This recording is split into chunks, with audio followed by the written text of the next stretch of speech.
Welcome to Why I Quit, a show that covers real people quitting their 9-to-5 jobs in search of something different.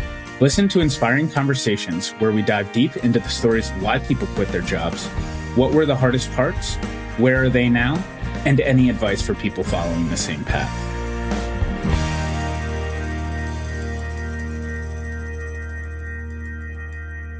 I am so excited to introduce Jae Jin as this week's guest on Why I Quit. Listen as Jae tells his story of how being a 2-time cancer survivor led him down the path of quitting his job and turning down going to med school. Learn how he sold all his possessions, packed 2 suitcases, and bought a one-way bus ticket to New York City to pursue music full-time. Get inspired hearing how he refused to sign with a label, but has built a successful career on his own as a singer, songwriter, actor, and public speaker. Hey, Jaes, thanks so much for joining me today.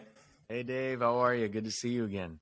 Yeah, it's great to see you. So for all the listeners out there, I went to a concert in Baltimore called Sofar Sounds, which essentially brings artists together in a random location in cities really across the globe. And I saw Jae perform, and it was an incredible experience, and I got to hear him tell his story. And so I knew, kind of listening to that, I needed to have him on this show. And so, Jae, if you don't mind kind of giving me and the audience a little bit of a background. Yeah, absolutely. Yeah, thanks, Dave. I guess in a nutshell, I've been doing music for the past 7 years and played, over 600 concerts all over the world. But it hasn't looked the way that most musicians do it, right? It's like I choose to stay unsigned, independent, and now I'm working on my 5th album. And the whole point of that was really just to kind of say, okay, I'm going to create my own avenue and my own, I guess, trajectory. Right. And it just kind of boils down to the idea that 99% of the people in the music industry or any kind of entertainment industry, if they're all doing the same thing and the majority of them don't end up making it, there's got to be something there where I'm like, well, I got to kind of try a different approach and not make it about what anybody else is doing. And so I felt like, yeah, it was easy for me to kind of say, okay, I got this. I feel like I had enough interest in the music side. Back in 2014, I had a video go viral of me online on a website called World Star Hip Hop. And I was singing a song from the 1950s. And so when that video went viral and I was talking to all these agencies and labels, I realized that, while I didn't know what the right way to go about it would be, I was like, well, I'm going to make this my business school and just give it a go, because I know life is short. And so, I left behind a career, to do med school, business school. I had spent a lot of my 20s working in different fields, everything from healthcare management to the startup world and business development, all of that. And I firmly believe a lot of that was really just kind of to gain that knowledge base, the experience to work with all types of individuals. And then when you bring in that art component, they're 2 different worlds that you're kind of turning one side on and turning off the other side and going back and forth. And it's been a cool journey, honestly. So I'd love to go back a little bit and hear about kind of your expectations of where you thought your career would go. And what did that look like for, kind of your first few jobs, especially after school?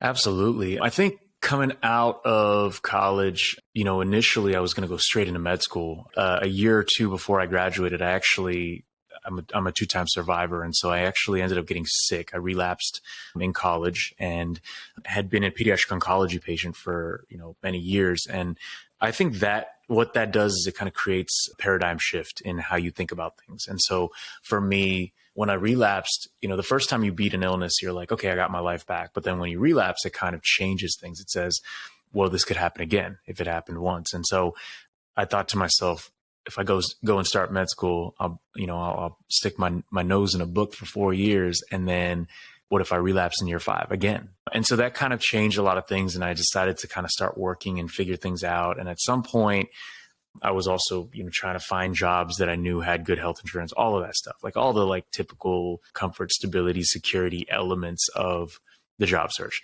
And as I got through my 20s, I realized that the more living I was doing, the more I kind of came to this conclusion that no amount of letters after my name, no amount of money in the bank account was going to fulfill me in the way that I feel when I do the things I truly love, that really move me, that fill me with passion. And that happens to be writing, connecting with people, being in front of individuals, talking to folks. And And that's kind of where everything just kind of came to a head, with music. I went from singing in the bathroom to suddenly being able to get all these opportunities to start performing in front of large amounts of people. And then that element became even more interesting when I'm like, okay, well, why don't I try singing some of these songs that I've written, and seeing people be moved by it, to be able to make them laugh, make them cry, make them experience emotions in different ways based on their lived experiences. That I just it became a very clear realization that was a gift that I needed to cultivate, to cultivate with excellence, and then keep pushing forward. Yeah, it's been really cool. It's been the music thing is just something that I see as a privilege.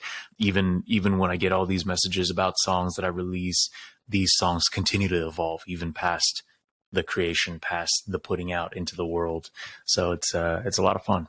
Tell me a little bit about your background with music. When did that love first come into your life? And was it something from an early age, or did it happen later? What did that look like for you? Oh, absolutely. I know that music has always moved me from a very young age. And I always mention this example of listening to a cassette tape. Like I remember my mother had this like old little cassette player. I'm showing my age here, but I would open and put in all these like cassette tapes that she had, and she would listen to everything from like classical to like the Bee Gees to like, Peter, Paul and Mary, and then even like soul music, like Sam Cooke and all these things, Stevie Wonder and Michael Jackson, all of that. And I remember like putting in a Sam Cooke cassette tape and like listening to Change Is Gonna Come. And I just remember like, I think I was like 5 years old and just like crying.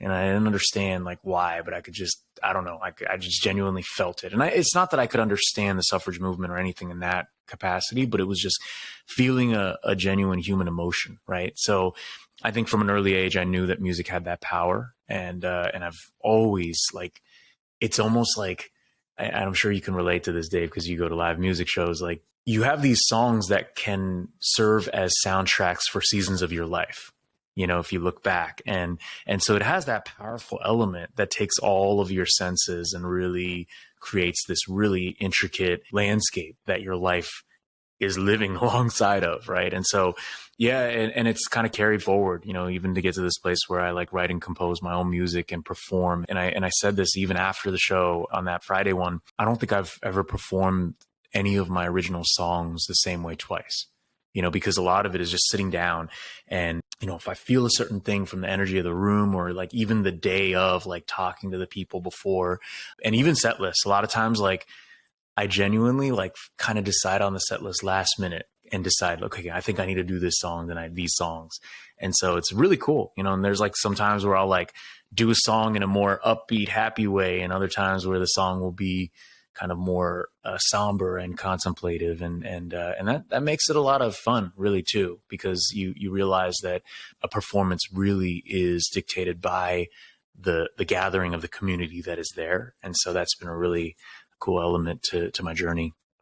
And I'm curious, when your love of music translated into the thought that it could potentially be a full-time career for you, did you have a specific moment? Absolutely. When I started, I always kept a journal, and I knew there were these objectives, right? Like I always write these goals and things for a given year and a given like, short term, like 3-month goals, 6-month goals, 1 year, and then nothing beyond that. Cause I had like some ideas of where I could see myself in the future, but I always try to be pretty intentional about like thinking like seasonally. Right. And I told myself, okay, you know what? Honestly, from a financial standpoint, right? Like, cause a lot of people, it always comes down to bottom line.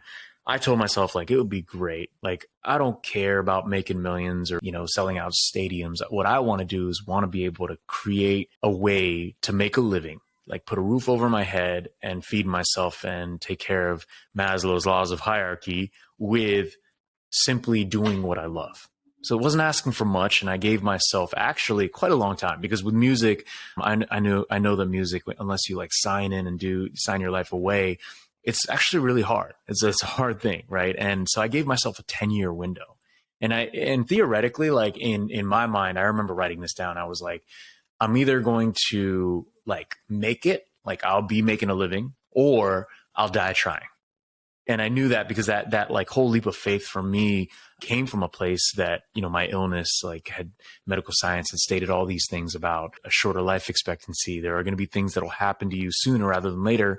And that really kind of fueled a fire under me, a little fire under me to fuel me forward to just be like, life is short. You got to just go do something that makes you happy. And so that's kind of how I went about it. I'm in year 7 now, and I was able to see a light at the end of the tunnel a few years back, right before the pandemic. That was like probably my best year, where I was doing 156 concerts in 50 something cities, and it was a 10-month tour, and it was great. And then obviously like everything changed with the landscape of live music because of the pandemic. But by that point in time, I had put in, quite a bit of sweat equity, enough that there were all these passive income elements that I knew were just going to keep going up as long as I keep putting out music and working hard. And so that's where I kind of find myself. There were a lot of folks that were trying to do the music thing during the pandemic, but it's tough because like when you're not touring and like constantly getting new listeners all the time, it's a little bit harder. But I felt very blessed because a lot of the listenership is not just in the US, it's global now.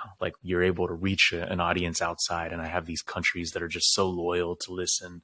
And so the past couple of years have been hard, obviously, because you have to adjust, but I'm very hopeful. I look at this journey and I'm just like, man, I'm really blessed to be able to keep doing it. And yeah, I'm not going to quit anytime soon. So it's just one of those things. When you officially made the leap to go full time, talk to me about your mindset of your confidence level.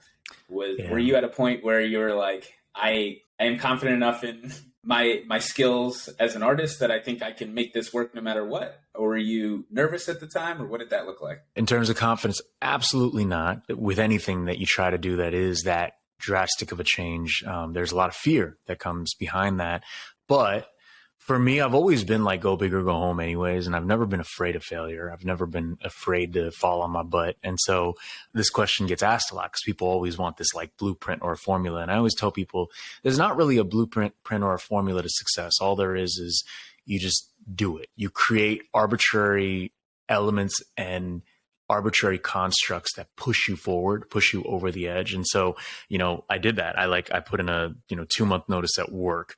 I didn't renew the lease to my place. I bought a one-way Bolt bus ticket up to New York City. I got rid of all of my life possessions, packed it all into 2 suitcases, and I left.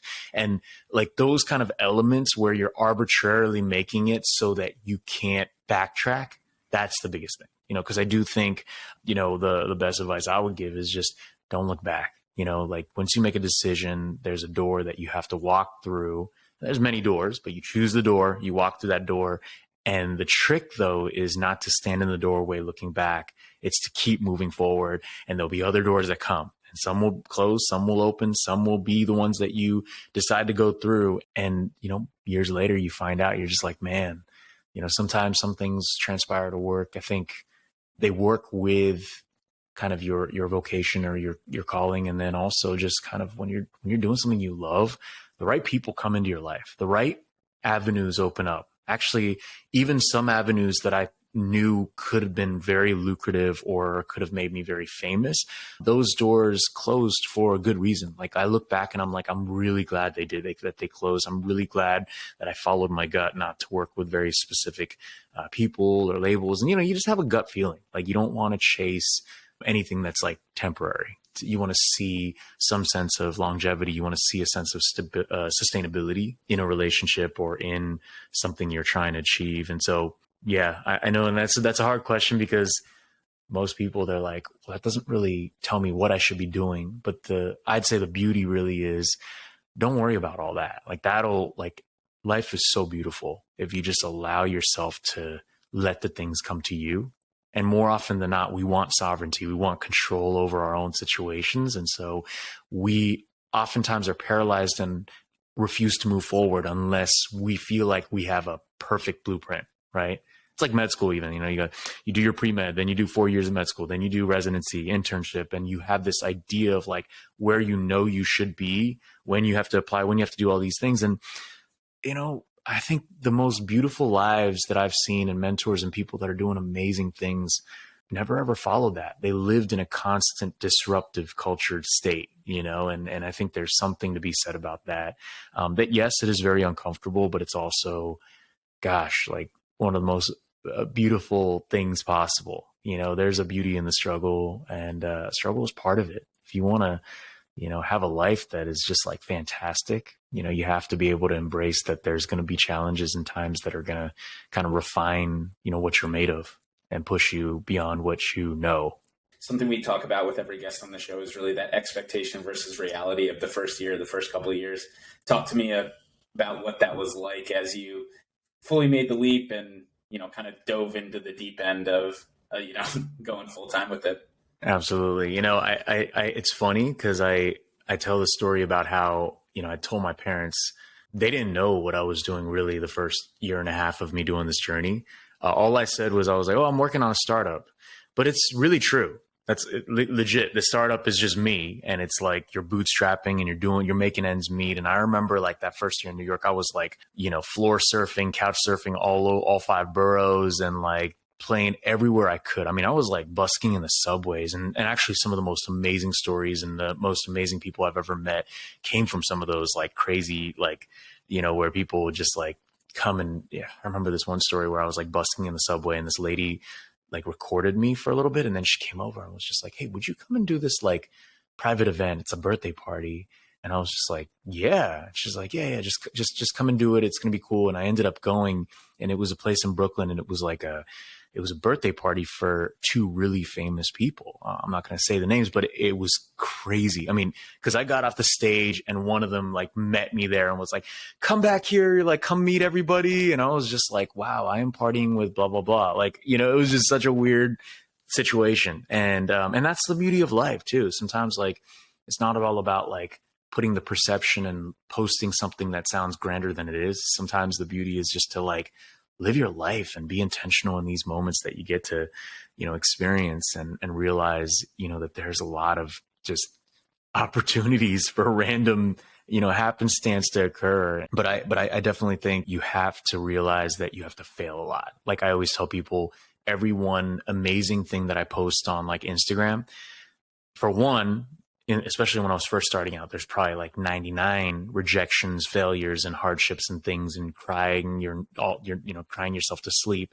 And then as time progresses, it's kind of like at this point now, it's like for every one cool one, maybe there's 19 failures and rejections. And, you know, and I don't think there'll ever be like no failures and rejections, because I do hope that those things will constantly be there, not just to like keep me humble, but also, you know, fill me with humility, but also keep me working hard. Because even now I'm also in this place where I'm like, I genuinely believe I'm at less than 10% of where I'm going to be. Even, you know, you asked about like even the skill set thing. I could have been like almost everybody else and said like, am I as good at playing the guitar like John Mayer or, you know, Buddy Guy or whatever it is? And instead I decided, look, I'm just going to like every day try to be a better guitar player than I was yesterday. And tomorrow I'm going to be a better guitar player than I am today. And when you're competing against yourself, like 3 years later, I'm like doing shows and there's these people that are like, man, I've played guitar all my life. How are you so good at guitar? I'm like, I'm good at guitar. Yeah. Oh, thank you. Yeah, I guess I'm good at guitar. You know, you're just like sitting there like, wow. Okay. So I think there's some element of that where when you're competing against yourself, it's kind of like golf, right? I mean, I haven't played golf, but people love golf because it's a way that you compete against yourself and get better. And there's some beauty in that too. And so, yeah, that's kind of the way that I would look at that is you have to embrace the failures and embrace the obstacles, and you'll really find out what you're made of. So many of us don't tap into that and don't even know what we're made of. Something that is really interesting, I think that's really becoming present in everyone's lives is this concept of really like, you know, finding your passion and combining that with work. I think something that happens sometimes is someone can really like love something and have a passion for something, but it doesn't translate on the work side, and they don't love it as much anymore. Talk to me a little bit about how that worked for you with music and how you can combine loving what you do with having it as your like work and means of sustaining yourself as well. Absolutely. I think there's 2 facets to it that come to mind. One is on the artistic side. I've gone through seasons of like, you know, in the very beginning when I worked on my first album, right? I remember just like the immense joy of the process of bringing it together. And it's crazy because I actually last year released a super deluxe version of my first album. So it's like 27 tracks, maybe 30 tracks, something like that. And at the end, towards the end, there's one like it's on the stream, all the streaming. There's a discussion with my producer that I had. And so I chopped it all up and put all of his thoughts on the process because I wanted somebody else's perspective of that moment in time.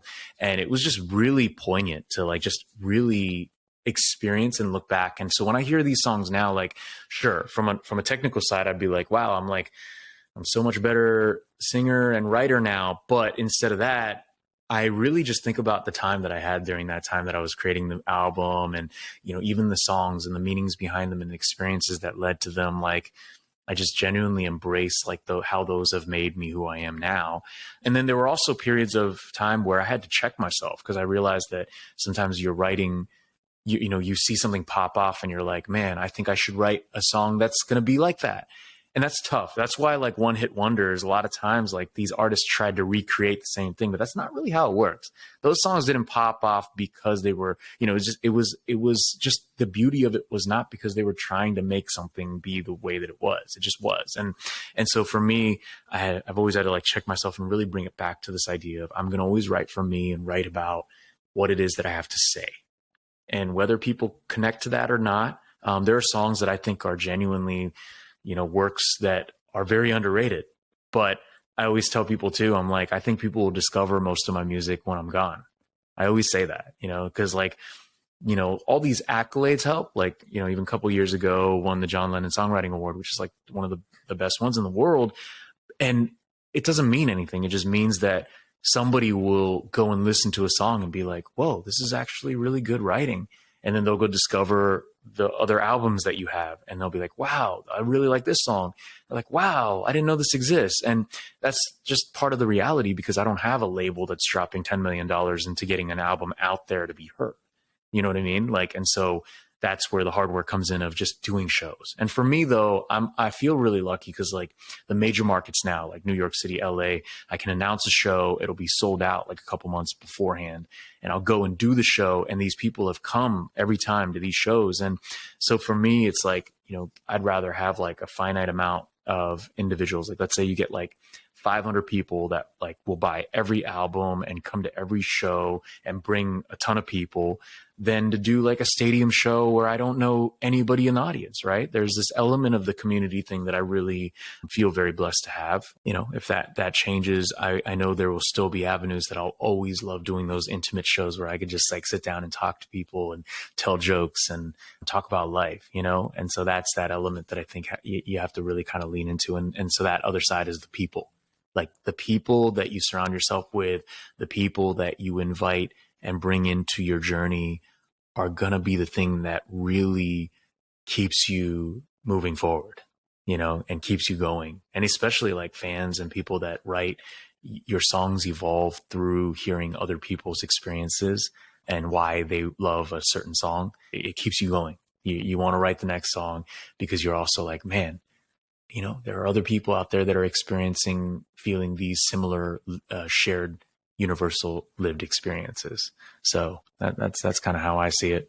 I'm thinking about something you said earlier when, before COVID in one of your best years, you did over 150 shows in 1 year.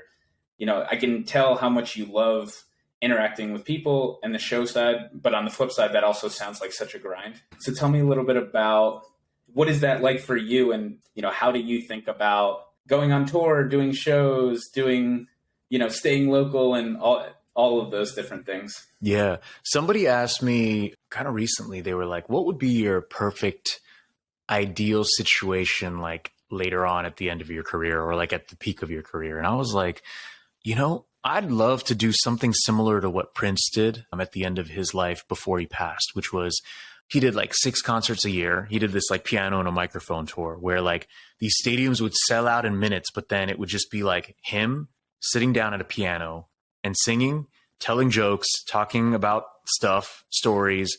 He'd like randomly bring up like guests like Stevie Wonder or whoever, like, and he would just, and to me, like doing 6, that just seemed like a good number to me. I was like, oh, that'd be amazing. Cause that would mean that I would go and do a show at a major market city or something. It doesn't have to be a major market city, but genuinely that would mean that you would not lose money going to do the show, right?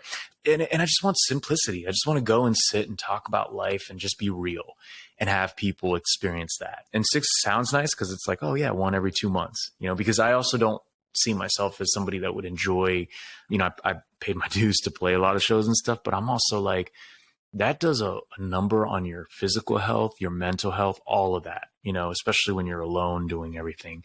It's really hard. It's really lonely. And so for me, I would love to be able, in a perfect world, I think like even in the next like year or two, I'd love to be able to do like one big show a month, where the rest of the weeks I'm like working on new music, working on new stuff, taking care of my health, being able to properly eat right, exercise, do all that, and then like go and do the show and have everybody be looking forward to that, and then do that show. And so right now, obviously, like things are slowly coming back, which is great. I'm like really happy that I'm like, every morning I'm like seeing opportunities coming out, and I'm like, okay, what would fill my soul? Like doing this show. Okay, I'll go to this city, do this, and maybe like, spend a day exploring what that city has to offer. Right. And so that's kind of what I think it would look like, is really just the touring thing. I don't know that I would want to go on like a 30 city tour. I think like everything in moderation is a great way to kind of approach things, just for a good mind, body, spirit maintenance element.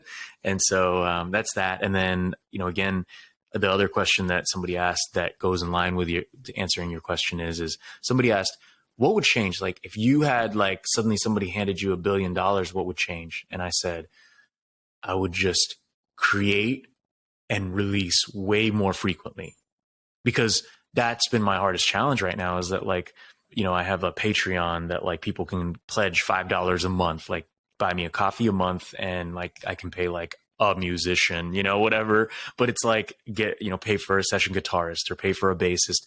But it would be great. Like if money was not an issue, and people don't realize like my albums, my full length albums, they would have cost through a label anywhere between $50,000 to $60,000, because it was all live musicians. Everything was like meticulously done. And people don't realize that these things take a lot of time and money. And for me, I'm like, I want the best musicians on my, like I can play the stuff and do everything live, but by the time I create something that I put into the studio and put it out into the world, I want it to be the best. I want there to be excellence behind it. And so that's not easy. So if money was never an issue, then I'd just be like, all right, I'm releasing a new song every week at least, And so that's kind of what I think the journey looks like, to kind of go towards that. Like, how do I get to a place where, my catalog of music is not just like 100 songs, but thousands of songs, and then being able to keep releasing and setting up some stuff to be able to see the world. With technology going where it is today, allowed you to be in a scenario where you don't necessarily need, a studio, and you can do more things on your own. But at the same time, for a lot of people, it's blurring the lines of, work-life balance and, separating yourself from, the work versus, other parts of your life. But I know for you that, the music is such a big part of your life and something that you're so passionate about that you love doing anyways, and I'm sure it blurs it even more. So how do you think about that from a personal side? So yeah, for me, work life is just being very intentional about setting up a schedule of things. So for instance, like I work out every day now, and I have certain systems that I now do, like I'll make sure I eat breakfast by a certain time. I'll sit down and do some writing and sit down and do this, do that, like read a little bit of a book. Like I think creating some now, it's funny because I was like, oh, comfort, stability, security. There is some of the consistent structure that oftentimes is nice. Now, if I'm traveling, there's still ways to do that. Like I was in New York City for the past like 4 days. And so it was nice because I would get up in the morning and I would like go for a nice little walk, get my first cup of coffee. And that element is to like, don't look at my phone. I'll just be like taking things in, experience just kind of with all 5 senses. So there's like those elements that I do. And then obviously on the work life, it's also people, like I have some great, like moving back to Baltimore, one of the biggest reasons was to be able to see a lot of my like buddies that are here and spend time with folks and even just do simple things, just breaking bread together. Like you want those people that don't care that you do music, don't care who you are. Like there are just people that just know you as you, and being able to spend those time and carve out that is really important. I think is really important to create community on a daily basis, honestly. Yeah. So it's community, health, nutrition, and then the work side will all kind of fuel each other. And actually your work will actually be even more excellent when all those other things are being taken care of and tended to. Thinking about your priorities, the way you look at your music and your goals for your business, and as you keep growing, you've mentioned multiple times about not having the studio to kind of focus on what you want to work on. So how do you think about the priorities of like what you want to focus on? And then I guess the second part to that question would be, do you think more artists are going to be able to do that moving forward? Yeah, I'll be honest. I've said this too. That I've said, if I had a daughter or like a younger sister, sometimes I'm like, oh, there's no way I would allow them to get close to the music industry. And it's tough, right? Like, because there are some things that you've experienced or hear about that you're just like, man. And even me, like I feel like I have a very certain type of personality that has kept me protected. Like that, I feel like I've been able to withstand a lot of the darker sides of the industry, as well as just being able to stand up for myself, like just the way that I am, even being very East Coast, like some of that is it's in my favor. I have an element of confidence in things that I can, I know like my identity is set. So I'm not going into the music industry to find my identity or, seek it. Right. And so I think in that regard, you do have to be mindful about the things that matter to you and that are important to you. I do think we live in an age where musicians will be able to put out content and be discovered in ways that never could. And like, you don't need to sign to a label anymore to make a living doing music, actually. But to get to a level where like, there's just so many other external factors, because the minute that you start to make some, you're constantly pushed and pulled by these social constructs that exist and by the personification of success. You make your first little bit and suddenly you want to be, driving, like nice cars and buying bling bling, all that stuff like that can kind of sidetrack you. And it's the same deal with like sports stars. You can sign huge deals and, the minute that you're not making all that right away, like, right. You're not making all of that they tell you you're making, got to think about things like taxes and set aside stuff and realize like, the smartest thing is to be financially, intelligent about, creating passive incomes and doing these kind of making decisions to invest and doing all those things that they're important, and you got to be thinking about that. And I've always thought about that even from the beginning of my journey. Like, I mean, it was like, I didn't like make profit until like just a few years ago. And that was like way ahead of schedule. Remember, I gave myself 10 years before I was like, hopefully I'll start making profit by year 10. And so to reach that early on was good. But also as soon as that happened, I was like, okay, now what do I do? How do I set aside like not just like certain savings, because in this economy, savings don't make you rich. You got to like invest, you got to like make proper decisions to do this and that. And now I think Gen Zers have this great opportunity right now. It's a blessing and a curse, but the idea that you could create wealth using passive income. I mean, there are individuals, they're really smart people that I've met that are like way younger than me that have like 30, 40 streams of passive income. And I'm just like, that's awesome. Cause I mean, I feel like I'm way ahead by having like 7 or 8. Right. But then, just that's the world we live in too. Like that, getting creative, being able to also take certain things that you're already doing and find other avenues to do other stuff. That's what kind of, acting fell into my lap, becoming a Screen Actors Guild actor. Like that was very fortuitous for me. But now I'm like thinking about, having pre-production meetings for stuff. And like, I know certain things that I want to do down the line. And so that's really exciting to me. And then actually during this past 7 years, a big part of like the financial side was like speaking engagements. For me, I love doing that, not to just go be a motivational speaker, but just being able to go and be real and authentic and challenge people to think outside the box. And so for me, those kind of things really also make me really happy to be able to go and share a bit about my story. It's not about like lecturing. It's more about sharing a story and hoping that people relate and connect to that. And so that element too is something that I'm very encouraged by. I think that as more and more folks professionally take that stance to be more authentic rather than trying to push out and be an expert. Like during the pandemic, everybody was suddenly a super expert on something. And I'm like, dude, come on. Like this dude's like a life coach and he's not making any money. I'm like, how does that work? You know what I mean? So again, I'm not trying to be a hater on anybody, but I just think There's a way to do it where you can, be authentic and still be you and not need to make a sale. Do you know what I mean?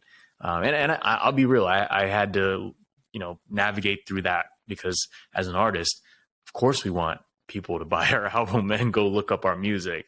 But at some point, I think like when you're doing something and you're just like unapologetically doing it, people are like, wait, I want to go listen to this song now. I want to go listen. Why do other people listen to it? You know what I mean? And so that should speak for itself if you're doing something with excellence. A theme that comes through very regularly, like kind of like listening to you, is talking about the sickness and, beating it twice and, life is short. Talk to me about how important that was in helping you frame the mindset of being willing to take the leap. Like, in your opinion, do you think that would have happened without that? As I said, I've always been like, go big or go home. And I've always wanted to, kind of take the road less traveled. And, like even from a young age, I would just like, 40-foot hill. All right, I'm going to go take my mountain bike and fly down that in the snow. And like, I was always very like, whatever, try it. And if I don't die, then, yay, but I do think with something like illness and facing your own mortality, what that does is it exacerbates that element to a degree where I almost call it like, you feel like you're one of the X-Men. Like you feel like you have a superpower, and that comes from this other place where you're like, what do I have to lose? Like either I can just go through life like surviving, or like, do I want to like thrive? Do I want to like do something that's just different? You know what I mean? And even if it means I fail and, that's okay.